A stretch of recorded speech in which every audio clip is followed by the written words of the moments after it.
Hi, I just want to talk about two books I've read recently in the past couple days. They're both pretty short, but I've been looking through lists of contemporary novels and I found some good ones. The first one I finished is called A Madman Dreams of Turing Machines by Jana Levin. And she is, I think, I think she got her PhD in astrophysics, like the theoretical side. Um, and she has some good talks on YouTube. She has a TED talk. She has a talk where she spoke at some university, and she has another talk where it's a narrative. And I really like those. But the book is a fictional biography of Alan Turing and Kurt Gödel, and she also includes herself in a few parts of the book. And it's a fictional biography, and this is how the author described it. So she originally set out to write more like realistic biographical, but she found that she couldn't do that. Like it wasn't interesting enough, or she didn't have the freedom she liked. So then she wrote it, adding in some fictional parts. And in the end of the book, she writes exactly what she embellished. But I was really interested in Kurt Gödel. That's mainly the reason why I read the book, because he seems like a pretty neat guy from his Wikipedia page and some other stuff about him. And the book is really good. It's, I think, less than 300 pages. I read it on my Kindle, and it goes through the youth of Alan Turing and Kurt Gödel, and through their like mid 20s, and then it goes all the way till the end for both of them. And they both died more or less by suicide. And she talks about that. But a couple of the points that were brought up in the book, like the themes, and they're all things I've been thinking about lately, is um, how you can know something's true or real, and uh, Kurt Gödel in the book says something like, you can know things are true without proving them. And that has to be the case, because you act as if you know things when you can't actually prove them that they're true. And it's just, you have to live that way.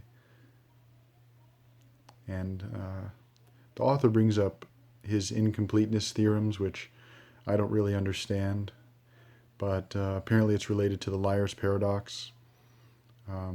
This sentence is false, or this sentence is a lie, because if it's true, then it's false, and if it's false, then it's true, which it never ends.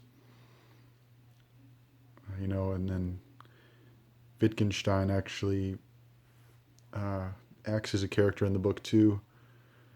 So if you're interested in any of those sort of 20th century geniuses, it's a good book. Her writing style is unintrusive, just gets the point across pretty nicely. Um, yeah, it only took me a couple days to read it, so it's pretty easy.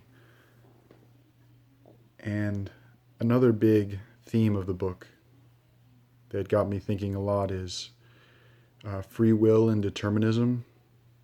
Alan Turing in the book struggles with that a lot, because apparently he was pretty faithful in his youth, pretty religious, did all the rituals. But then when he started thinking about computing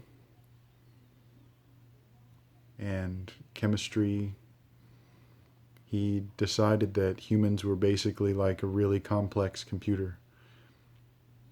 And then that ended his belief in God and anything mystical, supernatural, because it all makes sense that way. But then the logical conclusion from that is that you have no actual choice, like free choice. You still have choices because the choices are determined. Like, part of the determined thing is choice, and you have to pick those choices. Like, one goofy rebuttal of determinism I've heard is, well, then why don't you just lay down all the time if there's no free will? But not doing anything is a choice in and of itself. So it doesn't really make sense at all to say, well, then just lay down or just do whatever. I've noticed a lot of people say that. But then another part, and then Kurt Gödel goes through that same sort of thing where he ends up dying of starvation.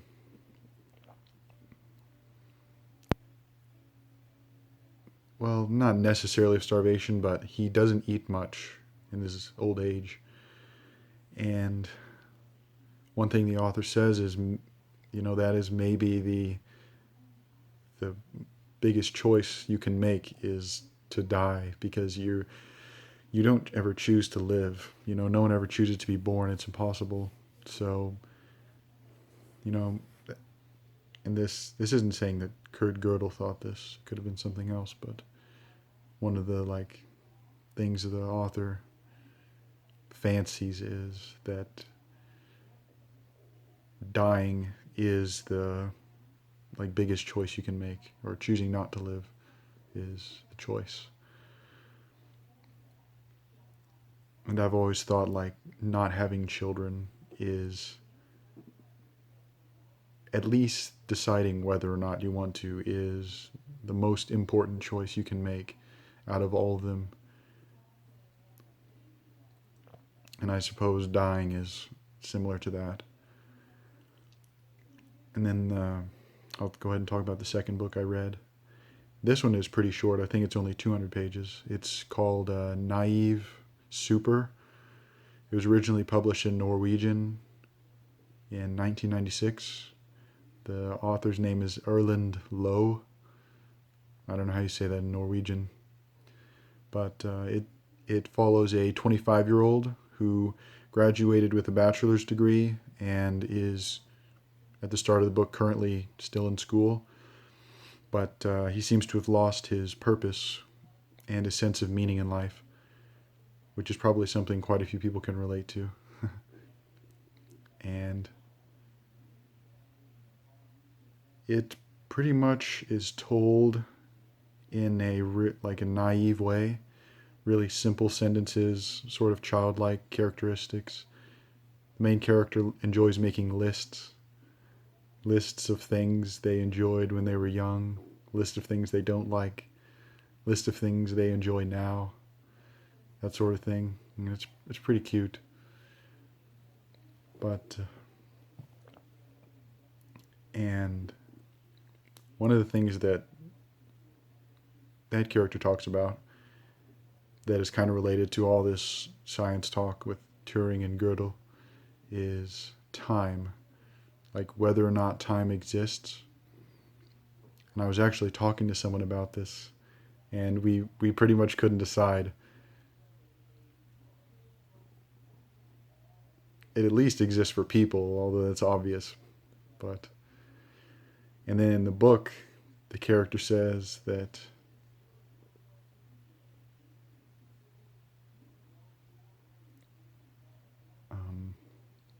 it's comforting, the thought that time doesn't actually exist, that everything is basically happening at the same time. The past and the future are really nothing, because everything's happening now. The past is the only time you live in. Or not the past, the present. The present is the only time you ever actually experience. So there really is nothing other than the present.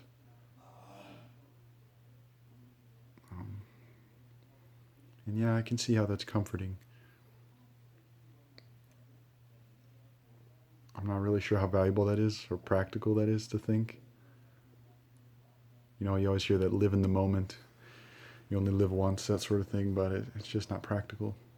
It may make it more carefree, but there's a lot of things that can go wrong. And that's the main thing I took away from that book is that sort of idea, thinking that time isn't real, or, you know, time is some sort of mental construct of people. It seems consciousness is like that too. Like it's actually nothing, but because we seem to experience it, we think it's real, or like other things have it. You know, some people say everything is consciousness. Like that's basically the idea of some people's gods, which that just seems to me extremely narcissistic from like the species perspective. Because like people have consciousness, so you say everything does, or the universe has consciousness. Like that just seems extremely human-centric, narcissistic, and pretty much ridiculous. But it is a comforting thought to think the universe is like thinking and watching out for you and all that. But I'm still reading the Lost Scrapbook. That's a bit longer than these 200, 300 page books, and it's a bit more involved. So I should be through with that in a week or so. But I've really enjoyed reading contemporary works. I don't read many, and I spent a couple days just looking through the Quarterly Review is a really good one, and some Goodreads lists of like, you know, best books published in the 21st century. I guess I'll end it there. These were pretty short books, and I don't want to ruin them for you because they only take a couple hours to read. So, yeah, that'll be it. Death is a gang boss. Never forget that.